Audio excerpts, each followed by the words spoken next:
WNBA players just turned down a deal that would quadruple minimum salaries from $66,000 to $250,000 and max contracts to $1 million. Is this genius or a huge mistake? This ties into the league's record viewership in 2025 thanks to stars like Caitlin Clark, but the league is still operating at a loss. Today we're breaking down why this happened, fan reactions, and what it means for the WNBA's future, including a possible lockout. Like and subscribe if you want more WNBA breakdowns. Let me be very clear, we are witnessing something absolutely unprecedented in the world of professional sports.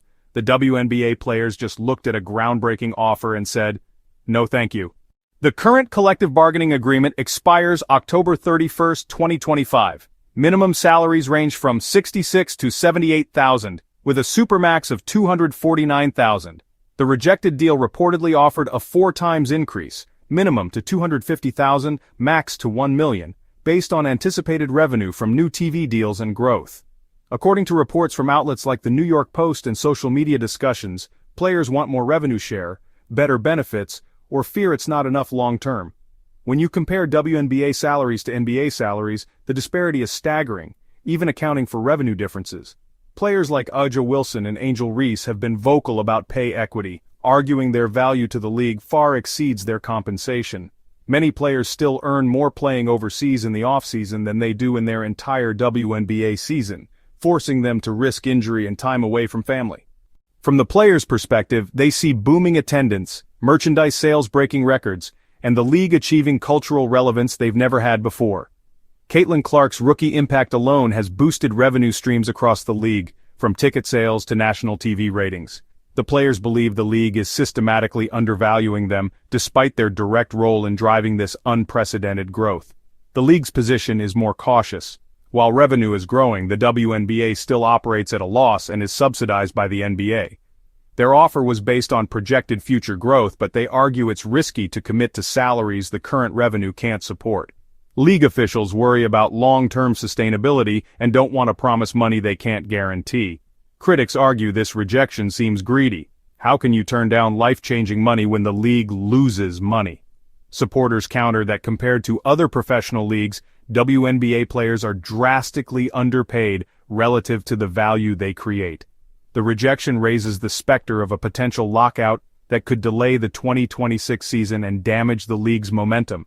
As soon as the news broke, social media exploded with fierce debate, splitting fans right down the middle. One vocal group calls the players greedy and out of touch, saying, "How can you turn down $1 million when the league is losing money?" The other side applauds the players' courage, arguing this is workers finally demanding their fair share from ownership. Many business analysts side with the owners, warning that accelerating salaries beyond current revenue could scare off investors and hurt long-term growth. Labor economists counter that player salaries aren't what's holding back profitability, pointing to massive franchise valuations as proof owners know the league's true worth. The debate connects to broader cultural conversations about gender equity, with figures like Michelle Obama highlighting the league's importance beyond just sports. The question for fans becomes, do you think the players should have taken the deal? The answer reveals deep divisions about fair compensation and business risk. This isn't just a sports story, it's become a cultural flashpoint about women's worth in professional athletics. Both sides have valid points, but the stakes couldn't be higher for the future of women's professional basketball. The most immediate risk is a potential 2026 lockout if negotiations completely break down, which would be catastrophic for the league's momentum. Expansion plans for cities like Philadelphia and Toronto could be delayed or canceled if labor uncertainty scares off potential investors. Even established expansion plans like the Golden State Valkyries could face complications if the labor situation isn't resolved. If resolved positively, this could force the league to meet player demands, potentially making WNBA stars millionaires sooner than anyone expected. With stars like Clark, Reese, and Wilson driving unprecedented growth, revenue could explode, justifying minimum salaries of $500,000 or more by 2030. This standoff could be the catalyst that transforms the WNBA into a truly elite professional league where players can build generational wealth. Most likely we'll see a compromise. Players get improved revenue sharing and higher salaries, owners get longer-term stability. Expect intense negotiations through the summer, with a deal likely emerging just before the season to avoid a catastrophic work stoppage. Regardless of the outcome, this rejection marks a turning point where WNBA players declared themselves true business partners, not just employees. The WNBA stands at a crossroads.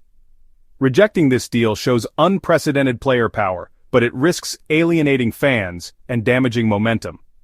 This wasn't just about money, it was about respect, partnership, and the players' belief that they deserve a seat at the table as true business partners. Whether this gamble pays off or backfires, it will be remembered as the moment WNBA players bet everything on their own worth. What do you think? Were the players right to reject this deal, or should they have taken the money? Drop your thoughts in the comments below. If you enjoyed this breakdown, hit that like button and subscribe for more WNBA analysis and hot takes on the biggest stories in women's basketball. Next up, A'ja Wilson's record-breaking performance and what it means for her legacy. You won't want to miss it.